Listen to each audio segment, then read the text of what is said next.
Good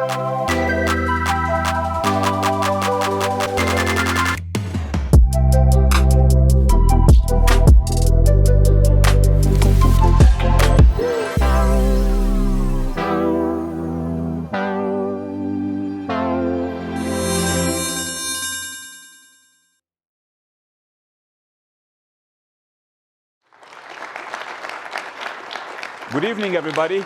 I'm Anuj Mehrotra. I am the Dean for the Georgia Tech Scheller College of Business, and it is my delight to welcome you all to this session of Tech Talks Business. And I'm even more delighted, and it's a privilege really to host Barbara Humpton, CEO of Siemens USA. Barbara, thank you very much for making this trip and being here at Georgia Tech today. Anuj, it's a real privilege to be here. Thank you. Great. So Barbara, I know a little bit about you, but I know the community that I have been talking to, the students, the alumni, they want to know a little bit of your personal side, your personal journey. So I'm going to start with that. I know you had a math degree, and I wonder how that has prepared your career, that has helped, what happened. Tell us a little bit about that, or anything else you want to tell to try and build from that time onwards up until now that you're the CEO of Siemens USA. If you study mathematics, you can do anything. You all know this. I was going to be a math professor like my parents, but IBM came to the Wake Forest campus on a day very much like this beautiful day we're having today. And I got an invitation to come to an on-site interview, and I thought to myself, I'm really competitive. I said, I wonder if I could get hired. And I was just captivated by the work of IBM at that time. It was a company dedicated to serving the federal government with the technologies they were inventing in the technology world that was blossoming in those days. This was 1983, folks. Do the math. And so, but from math major to programmer, from programmer to project manager, from project manager to business area manager. But I'll tell you, all along the way, living in this wonderful company of IBM, they had a terrific way of teaching managers. I love to say everything I needed to know I learned in kindergarten or the IBM version of that management training. Because honestly, it's been an incredible journey since then. I was told, though, Anuj, that I was too nice to be an executive. I smile too much. And literally, everybody said, hey, we really like you, we like what you're doing. And I just took it for granted that this is it. I mean, if you're going to be a leader in business, you have to have gravitas. And apparently, I don't have it. And I fell in love. I married my husband. We had children. I was a wife and a mother, and working on projects that were critical to national and global security. I loved my job. And so honestly, I think my mantra through all of that was, this is a great job. If I did this job for the rest of my life, I'd be thrilled. So, yeah. So 2 out of 3 things worked for me too, because I think I liked math in 1983. I was taking a lot of classes. I started my career. I started my career at IBM, and I learned quite a bit there. But nobody ever told me anything about how I could be having gravitas or how I was too nice to be anything. I was always like, you can be anything because you're really cruel. But but thank you for being here again. And I wanna actually take us back to a couple of years ago. We were having a conversation when I first met you. It was at the Economic Club of Washington, D.C. And at that time, at some point, you were celebrating, the Siemens was celebrating 175th birthday. You remember. I do remember that. So we talked about that. Now, I don't know. I did some search and found out that there are only at least, in the U.S., 20 companies or so which are more than 200 years old. So 175 years old is a pretty big deal, right?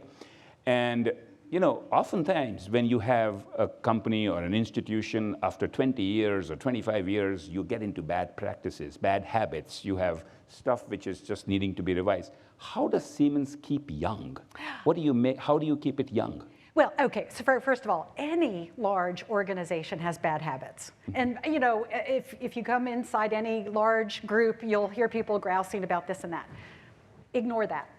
don't focus on the negative, focus on the positive, focus on the things you can do. And one of the things that Siemens does incredibly well is it's an innovation engine. Now think about it. How does innovation happen?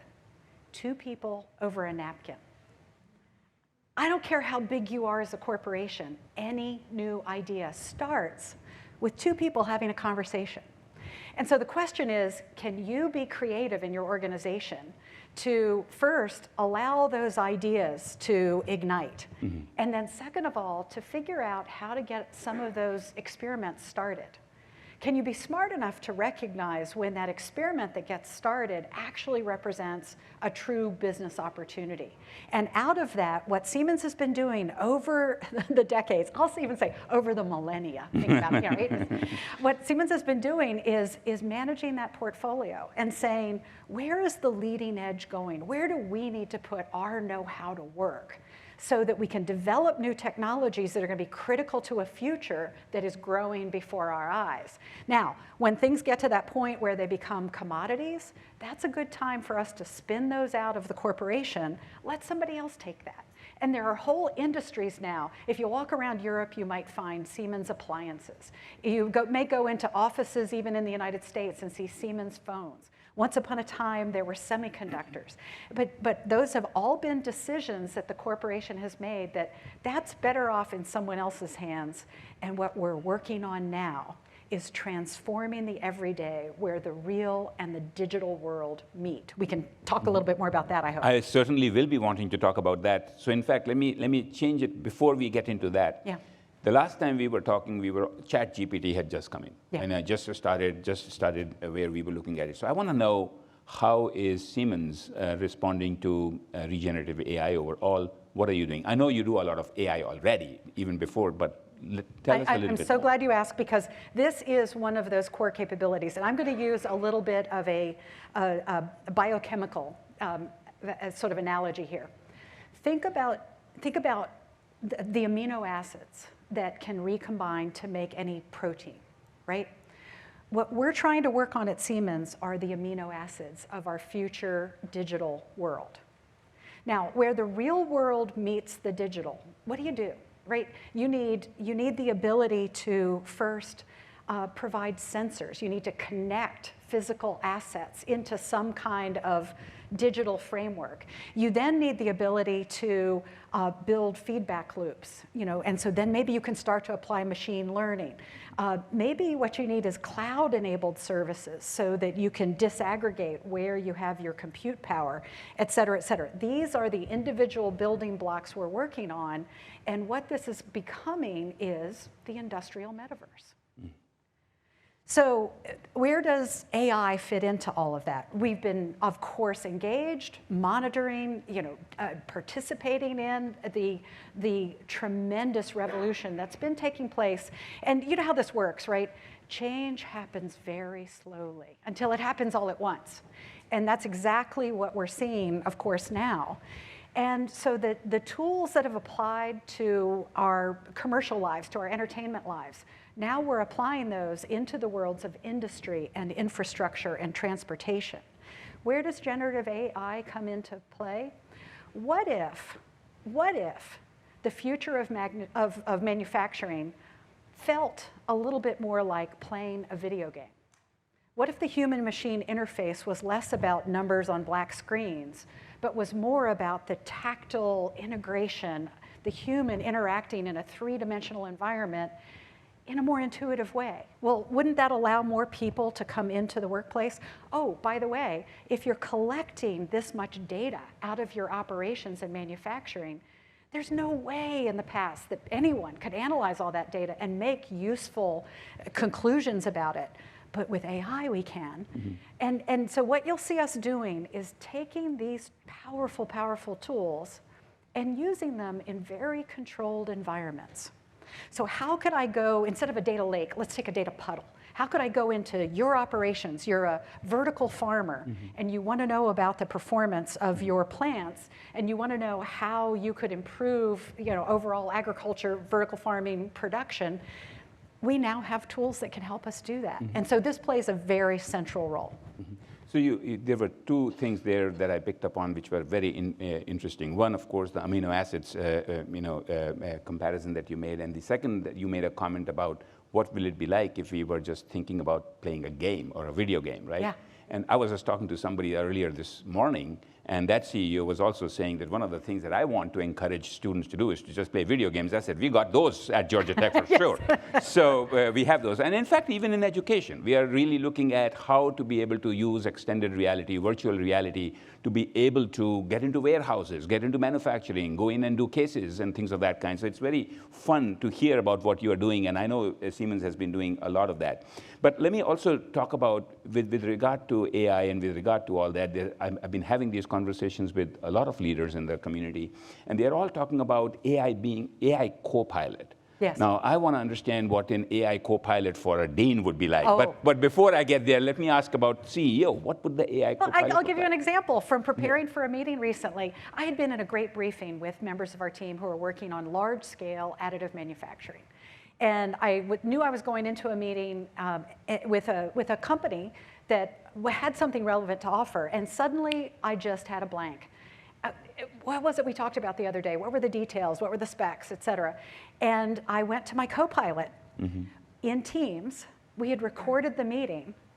I asked a natural language question, and what I got back in an instant was, now I'm going to tell you, my first thing that I did was dial my colleague to say, Amit, hey, and he wasn't available. So I was like, oh, I'll use the copilot. And got my answer. He called me a little bit later, and I told him the story. We're all now thinking about, we used to say, there's a phrase we use, in fact, all the time, which is, if Siemens only knew what Siemens knows, we could solve almost any problem in the world. Well, now it's knowable. So I'm loving the copilot. Awesome, awesome. So I also want to talk a little bit about your podcast. You sat down with Mayor Andre Dickens here of Atlanta to talk about what it means to be a tech city. I think you meant Georgia Tech City. But can you tell a little bit about what Siemens' involvement in Atlanta and at Georgia Tech is? Okay, so fantastic relationship with the city and particularly with this institution. And I'm looking around the room and I'm kind of wondering how many of my colleagues might be in this room. Yeah, look, see, we've got folks here. Siemens has a huge presence in and around Atlanta. I mean, I want to say across Georgia, maybe 2,000 employees. In Atlanta, we have so many of our businesses represented. And why? Because what Atlanta offers is this incredible community. We want to be in places where people want to live and work and learn. And here's where the Georgia Tech relationship comes in and is so powerful. It's a true partnership. We are not like some other companies who maybe make large donations and get to name buildings. We don't get to do that. What we get to do, though, is partner at a human level. And so we've got professors we're working with to help make sure that curricula are aligned with the things that the marketplaces that we're serving. We have programs where we're helping students come through, and we're providing challenge projects so that they're doing work together, and they're learning from the professors and their peers, but they're doing work that's really valuable for the national security customers we serve today. I would tell you, Anuj, that everywhere I look, I see potential. And it even starts with something as simple as, how are you taking care of the buildings on campus? How are you taking care of your energy needs? Siemens has products that you're building into your infrastructure, and Siemens is reaping the rewards of that investment in infrastructure. Great. So, Barbara, I believe you also said that the next decades or two will be defined by the Internet of Things. Yes. So tell us what it means for our students. What does it mean for our interns or for career experiences when things are going to be, a decade would be of Internet of Things? Yeah, right. So there's a lot of buzz right now about the Magnificent Seven or the Fabulous Five, right? The tech companies who've been leading the development of the market, who are leading the economy, quite frankly, right now of the US. The innovation environment in the US is unlike anything you'll see anywhere around the world. There's a sector of tech that people aren't yet aware of, and this is where Siemens is focused. What we've been working on is this combination of the real and the digital, And by defining these building blocks, we're really going to be in all kinds of markets that are yet to grow. And I'm just one quick comment about how the market today views Siemens. I think the tendency is to think of Siemens the way we thought of a large industrial conglomerate in the past. And we're organized that way, we report that way. Smart buildings, digital industries, trains, mobility. What people can't see yet, but what will soon become evident, is there's this focused technology thread that runs through all of those.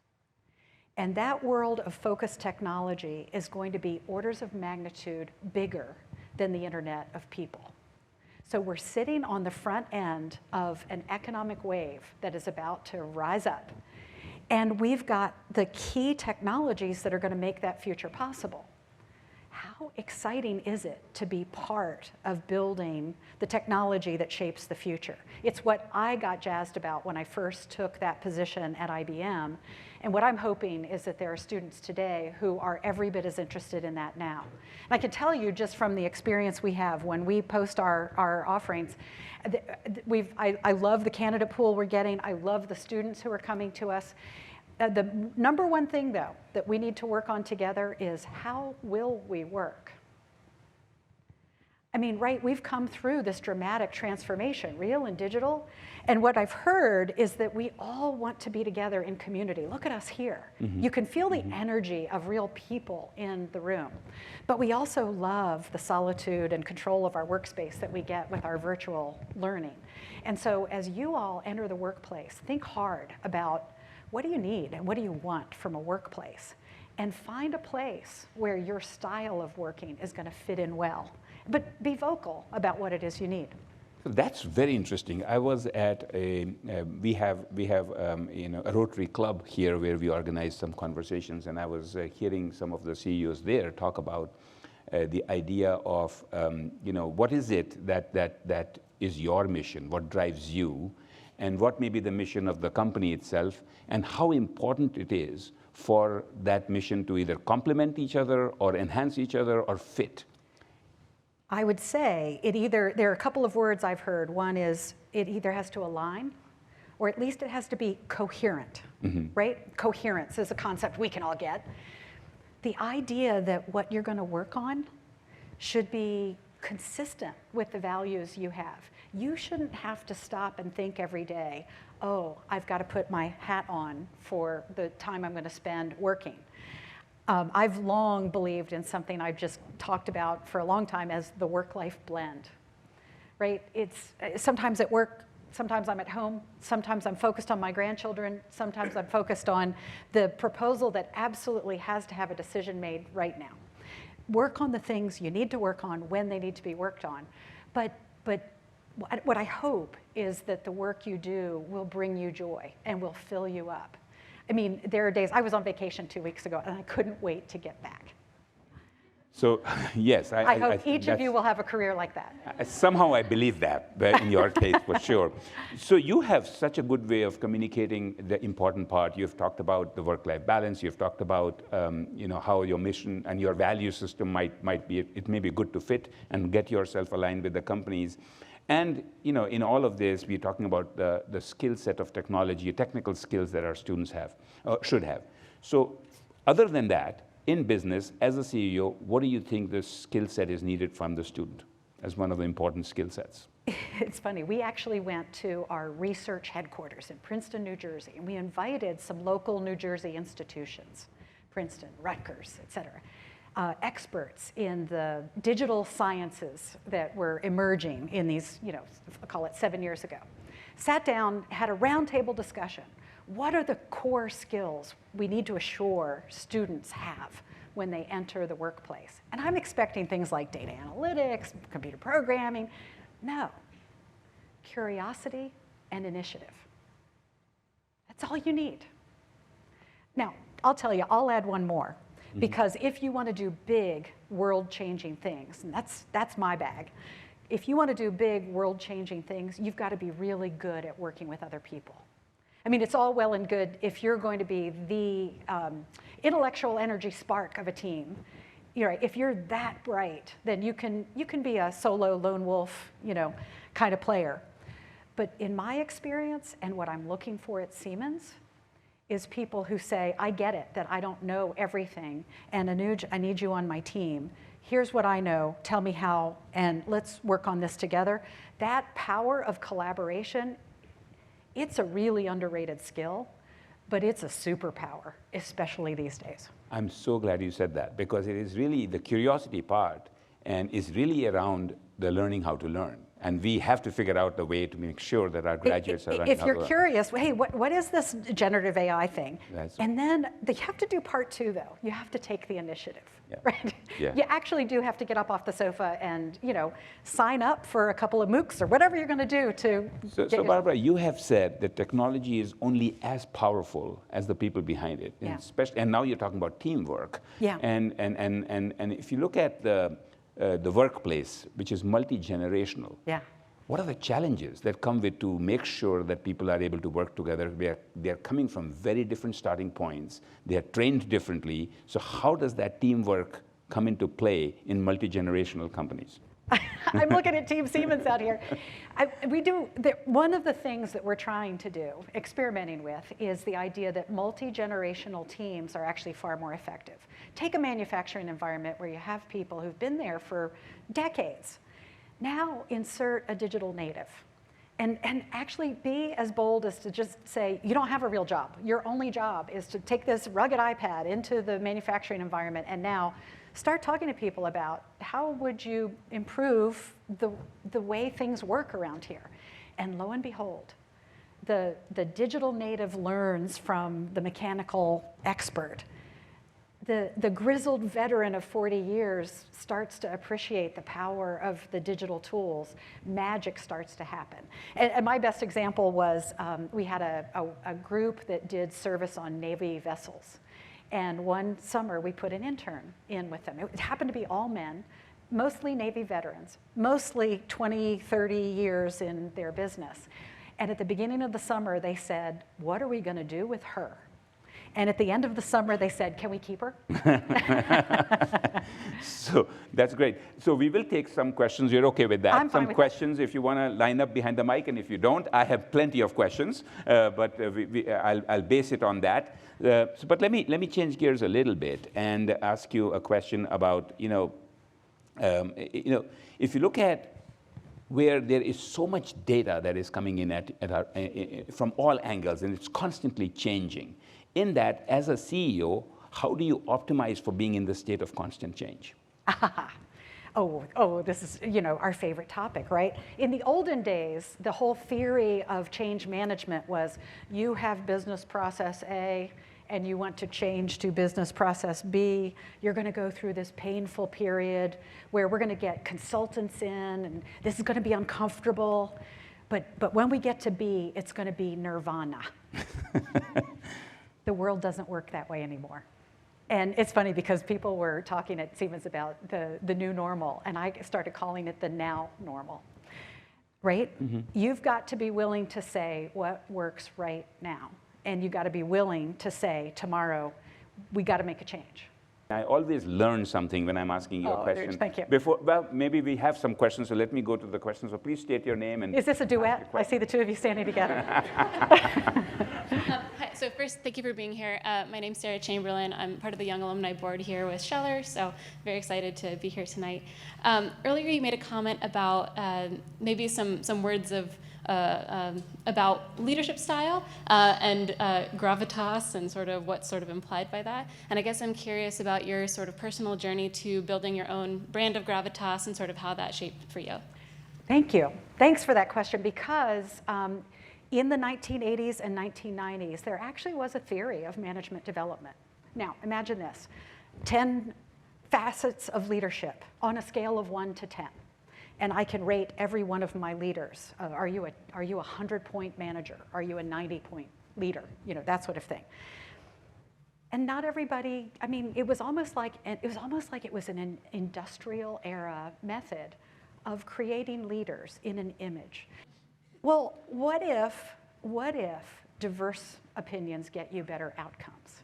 So in my case, what I was working on was I was working on projects that required lots of collaboration across different stakeholders and breaking down organizational silos, reaching across, finding common ground, getting everybody to sort of think, oh, win-win-win, there is no such thing as a win-lose, there's only lose-lose, or win-win, how are we gonna work together? And that became a skill that, for me, brought a lot of value. And so what I chose to do was look for opportunities where there was a big, gnarly problem that had to be solved. Turns out, business morphed. Turns out that this is a valuable skill. And it also turns out that you can have just a very different style from the person sitting next to you, who likewise is very skillful. I will tell you that our head of Advanta Consulting in the US is a young woman who swears like a sailor. If I swore, I mean, people's eyebrows would blow off their faces. But when Rainey does it, somehow it's just part of the conversation. So we can all be ourselves, and that's the goal, to get to be confident enough to know, and the way I've described it, somebody in Siemens said, Barb, how are you going to, now that you're the new CEO of Siemens USA, how are you going to get along with the German engineers? And I said, disarming charm. And it turns out it works. So. Great. So I know we have more questions, and I hope you have a few extra minutes than beyond what we had scheduled, because there are at least 3 more questions coming your way. Thank you, Anuj. Hi, Barbara. Thank you again for coming and speaking to us.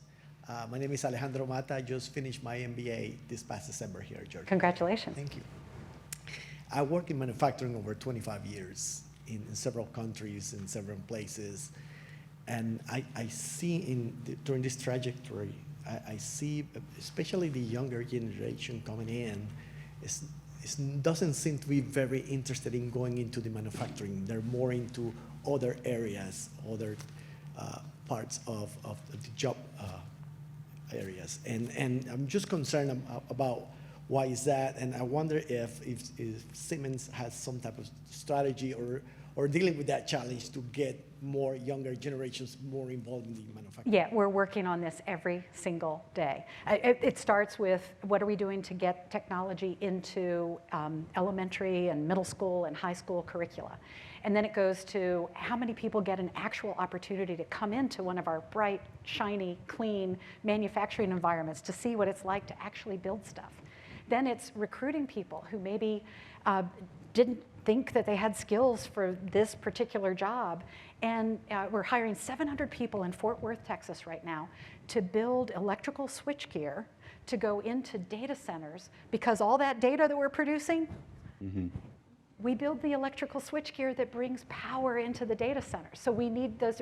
So we hired high school principals, retired high school principals, to come in and build a curriculum so that people could come into our environment, even if they think they can't do it, they can be taught. So what I want to do is see a whole lot of people come in off the sidelines. People who maybe don't have hope. Maybe people who think that the world has passed them by. It is never too late to get on this train. Great, great. Hi, Barbara. Thank you very much for coming today. I'm Shahombo Spandapadhyay. I'm a first-year PhD student doing my PhD in manufacturing and data architectures. I'm curious, you mentioned earlier how you're really excited about how the Internet of Things will impact manufacturing and the world today. I'm curious what you see as the biggest challenges for turning legacy manufacturing centers into fully digitized Internet of Things. Yeah, I'm less worried about it today than I was 5 years ago, because one of the things we're introducing right now, and by the way, look at the Hanover Messe. The Hanover Fair is happening this coming week. It's the largest industrial fair in the world. And what you'll see in the Siemens booth, and a lot of this is available online, what you'll see in the Siemens booth is all kinds of technologies that don't require a rip and replace, but become a software-enabled overlay to existing controls. So we've introduced a virtual PLC, a virtual programmable logic controller. we are adding now edge capabilities so that you don't even have to have the computers right there. You can, people used to ride bicycles around factories to go program all of their various controllers. We're making those changes so that even with existing operations, you can make the transformation. But I think here's what's most exciting is there's a whole nother kind of manufacturing that's about to enter our world. And it's far more distributed, more local. And we're focused on globalization, the idea of moving data, not stuff. So, establishing smaller manufacturing centers, in more places. And why can we do that in the future? It used to be that we did labor arbitrage to find the cheapest places to manufacture things. But now, with AI, with the tools that actually make people far more productive, it means that labor component is a much smaller part of the return investment. So now more makers out there are going to find it beneficial to enter into manufacturing. So because of the introduction of these new tools, we've got a new economy rising. Great. Thank you. Well, we have 2 more questions. Please go ahead. Hi, thank you for coming today. My name is Zaki Hussein. I'm also a PhD student in manufacturing. You mentioned a huge growth in IoT technology over the next 10 to 20 years.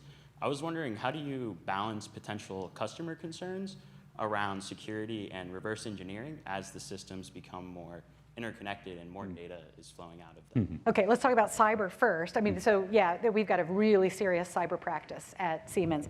Some 1,400 cyber experts across the globe, very, very rigorous protocols we go through in the design and implementation of our products. I serve on the President's National Security Telecommunications Advisory Committee because the White House has recognized that operational technology is coming onto those same networks that had belonged to information technology for so long. So yes, everybody understands that there's these flip sides. From the first time a human picked up a rock and used it as a tool, it was also used as a weapon, right? So you have to be mindful of the flip side, the unintended consequences. But reverse engineering, this is really interesting because so what? Keep innovating. We live in a world where the world is going to move fast, and you want to be moving the fastest of all. And so we're contributing, everywhere we go, we're thinking open standard, bring it to the world, bring it to the world. We want other makers building on the things that we've introduced. The amino acids are going to serve all kinds of markets that our investors haven't yet realized. Great. Thank you. Awesome. Hello, thank you for being here. My name is Katja. I'm a dual degree MBA student, and I'm doing my PhD in industrial engineering, focusing on supply chains. You mentioned the advancement of Internet of Things, which we all know requires semiconductors, critical elements. With the current trade restrictions and trade wars, how is Siemens ensuring continued access to semiconductors and other resources? I love these questions. This is almost like an oral exam. Anuj, you didn't tell me this part. You're doing great so far. Okay, well, I'll get a grade at the end of the evening. By the way, all the way through COVID, our supply chain organization stepped up. They were heroes. And one of the key things we've learned is that if you are in a constrained market and dependent on it, transparency and open communication with all the players is, again, your greatest gift. So where a lot of people just decided to hoard supplies, we decided to do the opposite. Here's what we need, here's why we need it. And it turns out we're in this supply chain, we're in a really interesting situation because we need semiconductors in order to build the tools that other people need to build the semiconductors. Now think about that. So it takes a lot of coordination to do that. Meanwhile, then, what we've been doing is diversifying. And this is not a fast process, right? To qualify a supplier, to maybe move production from one place to another. But think again, globalization. If we hold that as a North Star, and every time we get to make a new decision, we ask ourselves, are we de-risking the supply chain? Are we going global? Are we empowering regionalization? It's actually going to be good for our future operations. And I want to bring this back to people. Because we talked about the scarcity of supplies, but there are going to be 2 things that really define these next 2 decades. One is going to be the ability of the electric grid to expand, to provide all the electricity that all of this boom in production is requiring. And the second thing is the people to make it happen. So just think about the power. The people power, the electric power. If we can all focus on assuring the provision, the enablement of both, then we are building the economy of the future right now, and you're witnessing it. I'm so excited that you guys get to enter the market at this point. Great, so thank you very much. This is all the time we have for today, but Barbara, every time I hear you, and today is no exception, I feel so much optimism. I want to come work with you or work for you. And by the way, there were many, many topics, many, many things that you heard here today, probably for the first time, at least minimally, as well explained for the first time ever by a CEO. Thank you very much for taking this time. Appreciate it very much.